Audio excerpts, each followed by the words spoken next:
The life of each and every organism starts from a single cell zygote, and that single cell zygote is having the efficiency to produce a complex multicellular organism. How? How this thing is possible? How a single cell zygote can give rise to a so much complex multicellular organism, an organism that is having multiple tissues, that is having multiple organs and organ system level of organization, an organism that is having different systems like the digestive system, respiratory system, excretory system, circulatory system, nervous system, and the reproductive system. The organism that is having so much typical lifestyle. What is there in the zygote? Today we are going to discuss about the formation of a multicellular organism from a single celled zygote. So according to this, today's topic is embryonic development. After fertilization, when we got a single celled zygote, today we will discuss about the changes that occurs in that zygote and give rise to the formation of a multicellular embryo, and after the embryo development, fetus is formed. So what is zygote and what happens in the zygote? Zygote. After fertilization, we got a diploid cell that is known as zygote. And in the previous video, I told you that in the zygote, there is a special thing that is centriole. If you remember, आपको अगर याद है, then there was a centriole that the ovum gets from sperm. Ovum को जो centriole है वो sperm से मिला था, and that centriole is necessary, very very essential for the first division in the zygote, and the first division in the zygote to form a two cell stage is known as cleavage. So when a zygote is formed, the centriole makes the zygote able to form a two celled stage. Means here in this zygote division occurs. Now this zygote will undergo multiple mitotic divisions. Keep in mind, in human beings no meiotic division occurs in zygote. Human beings के अंदर zygote में कभी भी meiosis नहीं होता है. Always in human beings in zygote mitotic divisions occurs. So what will happen after the formation of zygote? With the help of the centriole, here the mitotic spindles are formed and cell division occurs, and as a result of that cell division, the zygote get converted into two celled stage, and this conversion of a zygote into two celled stage is known as cleavage. The zygote undergoes cleavage. यहाँ पर zygote के अंदर cleavage हुई है, division हुआ है, first division is known as cleavage, and as a result we get a two-celled zygote, two-celled stage. Now it is no more zygote, it is two-celled stage. Now after the zygote, the two cells that are formed here, now what is the name given to these two cells? Now these two cells are known as blastomeres. Here polar body is also shown, but that is not so much of our importance because this polar body will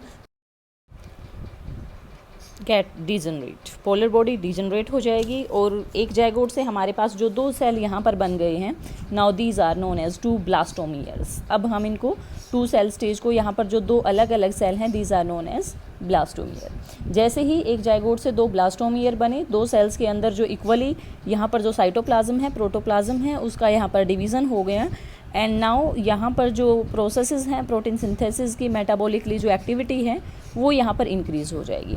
after it next cleavage will occur, अगला division यहाँ पर होगा, and from the two cell stage the four cell stage will come here. एक और mitotic division, दो cell से चार बन गए, चार से फिर हमारे पास 8 सेल बन जाएंगे. 8 cell stage will be the next cell stage, and the next cell stage will be the 16 celled stage. जहाँ पर 16 सेल स्टेज आती है, a specific name is given to that stage and it is known as morula.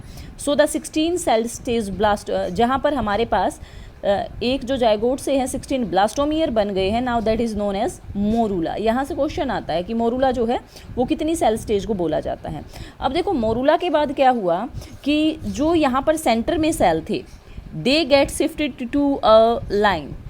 बाहर वाली जो हमारी line है, now it is trophoblast. अब देखो सेल्स ने अपने आप को क्या कर लिया है, अरेंज कर लिया है। और सेल्स ने अपने आप को अरेंज करके क्या किया कि बहुत सारे जो सेल हैं वो यहाँ पर आउटर लाइनिंग पे आ गए, और कुछ सेल्स जो हैं वो एक किनारे पर यहाँ पर पेरीफेरी पर इकट्ठा हो गए। सो जो ये यहाँ पर जो आउटर जो लेयर बनी है, it is known as trophoblast, this outer layer.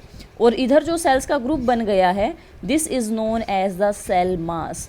और ये जो सेल मास है यहाँ पर, यही जो फर्दर है वो पूरे के पूरे ऑर्गन्स टिश्यूज़ बनाने में यहाँ पर जो है वो हेल्प करेगा। कैसे, देखते हैं। If I talk according to the days कि फर्टिलाइजेशन के कितने दिन बाद तक जो है ये प्रोसेस हमारी चलती है और किस तरीके से जो डिवीज़न होता है, तो अगर मैं यहाँ पर बात करती हूँ डेज़ के अकॉर्डिंग, तो देखो क्या हुआ। फर्टिलाइजेशन कहाँ पर हुई थी, here after the releasing of the egg, egg के पास यहाँ पर स्पर्म है and fertilization is occurring here. यहाँ पर फर्टिलाइजेशन हुई, जायगोट बना, और जायगोट बनने के दूसरे दिन यहाँ पर पहला डिवीज़न हुआ, और दूसरे ही दिन यहाँ पर जो है वो अगला भी डिवीज़न हुआ। और डे 3 पर हमारे पास यहाँ पर about 8 cell stage, 16 cell stage यहाँ पर आ गई, दैट इज़ मोरूला। मोरूला से फिर हमारे पास नेक्स्ट डे ब्लास्टोसिस्ट बना, it is about 64 cell stage. जब लगभग 64 सेल यहाँ पर बन जाते हैं डे 4 तक, the day 4 is after the fertilization, तो यहाँ पर हमारे पास ब्लास्टोसिस्ट बन गया। अब देखो ब्लास्टोसिस्ट के अंदर क्या हुआ कि एक आउटर लेयर बन गई जिसको हमने ट्रोपोब्लास्ट बोला था, और एक बन गया इनर सेल मास। जो ये खाली कैविटी यहाँ पर बच गई, दिस होलो कैविटी, ये यहाँ पर देखो एक तरफ सेल आकर अरेंज हो गई, कैविटी यहाँ पर बच गई, this cavity is known as blastocoel. क्योंकि ब्लास्टोसिस्ट के अंदर ये कैविटी है तो ब्लास्टोसील हम इसको यहाँ पर बोलेंगे। अब देखो क्या हो रहा है कि जैसे जैसे जायगोट के अंदर डिवीज़न हो रहा है, तो जायगोट जो है डिवीज़न होना शुरू हुआ था फैलोपियन ट्यूब के अंदर, और अब ये जायगोट डिवाइड होने के साथ साथ ये मूव भी कर रहा है, and it is moving to the uterus. ये यूट्रस के अंदर जो है वो जायगोट पहुंच रहा है। सो ये देखो यूट्रस के अंदर कब पहुंचा है, at the day 7th after fertilization. जब फर्टिलाइजेशन को लगभग 7 दिन हो जाते हैं, तो 7 दिन के बाद जो जायगोट है that reach in the uterus. तो यूट्रस के अंदर जब जायगोट चला जाता है, व्हाट हैपन्स आफ्टर दैट, इसके लिए हम यहाँ पर थोड़ा सा देखते हैं। देखो क्या होता है, अगर हम यूट्रस की बात करते हैं तो ये हमारी यूट्रस की जो है वो अंदर वाली लाइनिंग थी, और ये यहाँ पर मूव करके आ गया हमारे पास ब्लास्टोसिस्ट। ठीक है, अब ये ब्लास्टोसिस्ट यहाँ पर मूव करके आ गया, ये एंडोमेट्रियम यूट्रस की सबसे अंदर वाली लाइन है। तो अब ये जो ब्लास्टोसिस्ट है ये इस एंडोमेट्रियम के साथ चिपक जाएगा, इसके अंदर फिट होने की कोशिश करेगा। तो उस फिटिंग के लिए देखो क्या होता है कि जो एंडोमेट्रियम है और जो ये ब्लास्टोसिस्ट हैं, इनके अंदर इंटरडिजिटेशन होता है। इंटरडिजिटेशन कैसे कि ये जो यहाँ पर ब्लास्टोसिस्ट हैं इसके अंदर कुछ इस तरीके से कन्वर्जन कैसे होता है, कन्वर्जन कुछ ऐसे होता है, इसके अंदर यूं विल्लाई फॉर्मेशन हो जाती है, these are known as chorionic villi. और इधर से जो एंडोमेट्रियम है that also get fits into it, इस तरीके से यहाँ पर ये एंडोमेट्रियम है। तो यहाँ पर ये जो डेवलपिंग एम्ब्रियो है और एंडोमेट्रियम है, यूट्रस की सबसे अंदर वाली लेयर, इनके बीच में एक कनेक्शन यहाँ पर बन जाता है, and this connection is known as placenta. इस तरीके से एक कनेक्शन एस्टैब्लिश हो जाता है, एक लेयर यहाँ पर बन जाती है। इस लेयर से इधर एंडोमेट्रियम होती है, इस लेयर से इधर जो है वो फिटस होता है। तो ये जो लेयर यहाँ पर बनती है, this layer is known as placenta.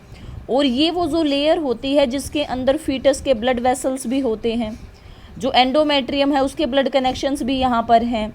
ठीक है, तो इस तरीके से। और अगर ये प्लेसेंटा की मैं बात करूँ कि जो फीटस होता है, how is that connected with the placenta, ये यहाँ पर प्लेसेंटा बन गई, दोनों के बीच का कनेक्शन है। इधर क्या है, इधर एंडोमेट्रियम है, और इधर क्या है, इधर डेवलपिंग एम्ब्रियो है, और यू कैन से फीटस। ठीक है, ये एम्ब्रियो है यहाँ पर। तो देखो यहाँ पर किस तरीके से, अगर इधर एम्ब्रियो है तो प्लेसेंटा और एम्ब्रियो के बीच का जो कनेक्शन है that is with the help of a cord, and that cord is known as umbilical cord. उसको हम अम्बिलिकल कोड बोलते हैं। सो यू कैन से कि placenta is connected to the foetus with the help of umbilical cord. Umbilical cord की help से जो placenta होती है वो यहाँ पर इसके साथ कनेक्टेड होती है। ठीक है, तो till the day of 7th day of fertilization जो एम्ब्रियो है वो पहुंच गया है यूट्रस के अंदर। अब यूट्रस के अंदर आकर अगर हम देखें तो इस तरीके से एंडोमेट्रियम के अंदर आकर ये यहाँ पर फिट हो गया है। This fitting of embryo into the endometrium is known as implantation. और जैसे ही इम्प्लांटेशन होती है यहाँ पर प्लेसेंटा बन जाती है। अब देखेंगे आगे क्या होगा। अब देखो धीरे धीरे क्या कर रही है, एंडोमेट्रियम के, ये एंडोमेट्रियम के अंदर जा रहा है और एंडोमेट्रियम इसको ऊपर से कवर करने की कोशिश कर रही है। So with the passage of time the developing embryo will get covered with endometrium. इसके ऊपर से फिर जाएगी और देखेंगे कि ये बिल्कुल एंडोमेट्रियम के अंदर चला गया है, यूट्रस की वॉल के अंदर चला गया है। सो अब ये चारों तरफ से कवर हो गया है, now it is under protection. तो यहाँ पर जो हमने प्लेसेंटा फॉर्मेशन की बात की है, that is a link between the foetus and the mother's endometrium. तो वो जो प्लेसेंटा होती है वो किस तरीके से हमारे लिए यहाँ पर फीटस के लिए यूज़फुल है, अगर हम उसकी बात करें तो देखो यहाँ पर प्लेसेंटा ने कनेक्शन एस्टेब्लिश कर लिया है between the embryo and the mother's uterus. तो अब ये प्लेसेंटा जो है ये हेल्प करेगी, किस में हेल्प करेगी, it will help in the exchange of materials. Exchange of material क्या है कि अगर हम बात करते हैं exchange of O2 and CO2, O2 जो है वो एम्ब्रियो के अंदर जाएगी, एम्ब्रियो के अंदर से CO2 निकलकर बाहर आएगी। This will happen with the help of placenta. पहला फंक्शन ये, उसी के साथ साथ न्यूट्रिएंट्स, जो न्यूट्रिएंट्स हैं they will be supplied to the developing embryo with the help of placenta. तो ये जो प्लेसेंटा है ये न्यूट्रिएंट सप्लाई करने का भी काम करेगी, किसको, टू द डेवलपिंग एम्ब्रियो। और उसी के साथ साथ यहाँ पर फीटस के अंदर जो भी दूसरे एक्सक्रीटरी वेस्ट बनेंगे जिनको फीटस के अंदर से बाहर निकालना है, they will also be removed with the help of placenta. उनको भी प्लेसेंटा की हेल्प से बाहर जो है वो निकाल दिया जाएगा। अब ये तो बात थी कि जो प्लेसेंटा है that helps in the exchange of material. अब यहाँ पर एक और भी बहुत इंपॉर्टेंट बात है, और व्हाट इज़ दैट कि placenta is also known as a endocrine tissue. Placenta को हम एंडोक्राइन टिश्यू बोलते हैं। Why, what is the meaning of endocrine tissue. Endocrine word जब भी हमारे सामने आता है तो हमारे माइंड के अंदर आता है about the secretion of hormone, then it is also very correct here. यहाँ पर भी ये बात बिल्कुल ठीक है कि जो प्लेसेंटा है वो बहुत सारे हार्मोन रिलीज़ करती है। The first hormone that is released after the formation of the placenta is HCG। What is HCG? It is human chorionic gonadotropin. Human chorionic gonadotropin. उसी के साथ साथ है HPL. HPL it is next hormone human placental lactogen. और उसी के साथ साथ अगर मैं बात करूँ तो oestrogen and progesterone these are also secreted by this. इनका भी जो लेवल है वो बढ़ता है। ठीक है, देखो जब भी एक फीमेल, अब देखो हम कहते हैं कि अब तक हमें ये नहीं पता कि फीमेल प्रेग्नेंट है। पता कैसे लगता है कि फीमेल के यूट्रस के अंदर एम्ब्रियो जो है वो एम्बेडेड हो चुका है, इम्प्लांट हो चुका है। बेटा जैसे ही फीटस यूट्रस के अंदर आकर इम्प्लांट होता है और जैसे ही वहाँ पर प्लेसेंटा फॉर्म होती है, just after the formation of the placenta this hormone is secreted by placenta, and the presence of this hormone HCG in the female urine is indicative symbol of, is an indication of pregnancy। जैसे ही female के urine के अंदर HCG का पता लगता है तो ये पता लगता है कि फीमेल जो है वो प्रेग्नेंट है। ऐसा क्यों? क्योंकि बेटा कुछ हार्मोन्स ऐसे हैं जो कि फीमेल की बॉडी के अंदर सिर्फ और सिर्फ प्रेगनेंसी के टाइम पर पाए जाते हैं, जैसे कि HCG है, HCG is one of them, HCG, HPL and relaxin, these are few hormones. ये कई बार क्वेश्चन भी आया है बोर्ड के अंदर कि name any 3 hormones which are secreted in the body of a human female only during the pregnancy. जब एक फीमेल प्रेग्नेंट होती है तभी ये जो 3 हार्मोन है ये उसकी बॉडी के अंदर सिक्रीट होते हैं। तो कौन सा हार्मोन जो है वो इंडिकेशन देता है प्रेगनेंसी की? HCG। जो भी प्रेगनेंसी किट्स आती हैं, आपने देखा होगा कुछ प्रेगनेंसी किट्स आती हैं उनके ऊपर इस तरीके से यूँ यहाँ पर सिंबल होता है, उसके बाद ये इस तरीके के साइन होते हैं। तो जो यूरिन टेस्ट के लिए किट होती है, यहाँ पर यूरिन की कुछ ड्रॉप्स डाली जाती हैं, उसके बाद इफ़ HCG इज़ प्रेजेंट तो वहाँ पर हमें लाइन दिखाई देती है, और HCG अगर प्रेजेंट नहीं है तो डबल लाइनिंग वहाँ पर दिखाई नहीं देती। तो यही पॉजिटिविटी है कि अगर फीमेल के यूरिन के अंदर HCG है that means the female is pregnant, जो फीमेल है वो प्रेग्नेंट है।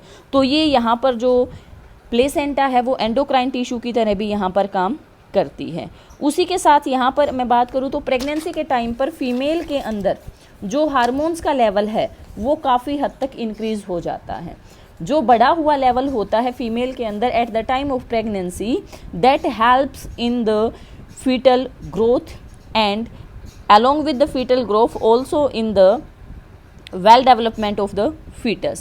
ठीक है, तो फीमेल के अंदर जो हार्मोन्स का लेवल है वो काफ़ी हद तक बढ़ जाता है, जिसके कारण जो फीमेल की फिजियोलॉजी है उसके अंदर मेटाबॉलिक चेंजेस हैं मदर के अंदर, वो काफ़ी सारे चेंजेस मदर के अंदर हमें देखने को मिलते हैं। अब देखो यहाँ पर मैं दो चीज़ें बार बार यूज़ कर रही हूँ, मैं कभी बोल देती हूँ फीटस और कभी एम्ब्रियो। तो क्या ये जो एम्ब्रियो और फीटस हैं, क्या दोनों ही जो वर्ड हैं वो एक जैसे हैं? One is embryo, second one is foetus, तो क्या दोनों वर्ड्स एक जैसे हैं?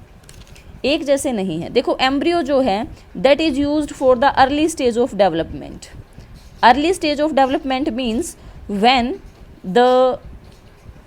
Few cell stage is there, केवल कुछ सेल्स यहाँ पर हैं, कुछ टिश्यूज़ यहाँ पर बने हैं, well developed organs are not present, तो उस अर्ली स्टेज को हम बोलते हैं एम्ब्रियो। और जब एम्ब्रियो के अंदर ऑर्गन फॉर्मेशन हो जाती है then that is known as foetus. Simply you can say unborn young one.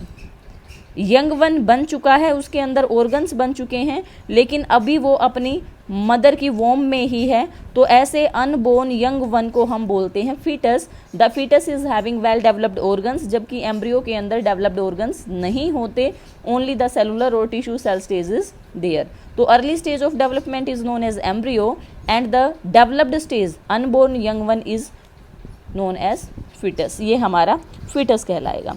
तो अब देखो यहाँ पर क्या होगा, अभी तक जो हम जान रहे थे कि भाई चलो यहाँ पर आ गया, इम्प्लांटेशन हो गई। Now the next step after the implantation will be the germ layer formation. अब ये जो जर्म लेयर हैं ये क्या होती हैं? What is the fate of these germ layers? Outer layer trophoblast थी, और ट्रोपोब्लास्ट के साथ ही जो सेल्स यहाँ पर बने थे वो हमारे इनर सेल मास यहाँ पर हमने उनको बोला था, this is inner cell mass. तो अब यहाँ पर ये जो इनर सेल मास है इसके अंदर फर्दर कुछ चेंजेस आएंगे, and what will be the changes here कि इनर सेल मास अपने आप को 3 लेयर्स के अंदर डिवाइड कर लेगा। The outermost layer that is known as the ectoderm, and the innermost layer that is known as the endoderm, and the layer that is in between the ectoderm and the endoderm is known as the mesoderm। हमारे पास 3 germ layer यहाँ पर बन जाएंगी। So these 3 are known as germ layer। Human being के अंदर जो है वो ये 3 germ layer बनती हैं, hence the human is triploblastic. बहुत सारे ऑर्गेनिज्म ऐसे भी होते हैं जिसके अंदर 2 germ layer बनती हैं, एक्टोडर्म एंड द एंडोडर्म, जहाँ पर mesoderm absent होती है, वो डिप्लोब्लास्टिक होते हैं, but we are triploblastic because we are originated from 3 germ layers। तो यहाँ पर देखो ये जो 3 germ layer बनी हैं, what is the importance of these germ layers? These germ layers have special cells which are known as stem cells। इनके अंदर जो cells होते हैं those are known as stem cells, and stem cells have the potency or power to develop multiple tissues and organs from those tissues. हमारी body के अंदर वो cell जो कि अलग अलग टिश्यू या ऑर्गन बना सकते हैं, दो cells are known as the stem cells, उनको हम बोलते हैं स्टेम सेल्स। तो यहाँ पर हमारे पास जो ये 3 जर्म लेयर हैं, ectoderm, mesoderm and endoderm, these 3 germ layers are responsible for the formation of multiple organs in our body। If I talk about some organs that are formed by the outer layer, that is ectoderm, the outermost germ layer, then it is skin, our nails, enamel of our teeth, lips, cheeks, and our nervous system, and along with this the external ear। These are few organs which are formed from the which are the derivative of the ectoderm। ये हमारी ectoderm से बने होते हैं। अगर mesoderm की हम बात करते हैं तो हमारी बॉडी के अंदर जो मसल्स हैं, जो कनेक्टिव टिश्यूज़ हैं, हमारा हार्ट है, ब्लड वेसल्स हैं, किडनी है, नोटोकोड है, ये सब के सब जो है वो मेसोडर्मल ओरिजिन के हैं। दीज आर मेसोडर्मली ओरिजिनेटेड, ये हमारी मेसोडर्म जर्म लेयर से बने हुए हैं। अगर एंडोडर्म की बात करते हैं तो जो हमारे माउथ के अंदर की जो लेयर है, एपिथेलियल जो लेयर है, मिडल ईयर और यूरिनरी ब्लैडर, इन सब के अंदर जो एपिथेलियल लेयर है, these are formed from the endoderm. So these are the examples of some organs that are formed by these 3 germ layers. अगर यहाँ पर हम बात करते हैं तो एक फीटस के अंदर और भी बहुत सारी लेयर बनती हैं which helps in the development of the fetus. Some layers are here: chorion, amnion, allantois and yolk sac. These are different layers which help in the better development of the fetus. The fetus is surrounded by these 4 layers: chorion, amnion, allantois and the yolk sac. fetus इन चारों से covered रहता है, protected रहता है. So this is the brief introduction of the fetal development.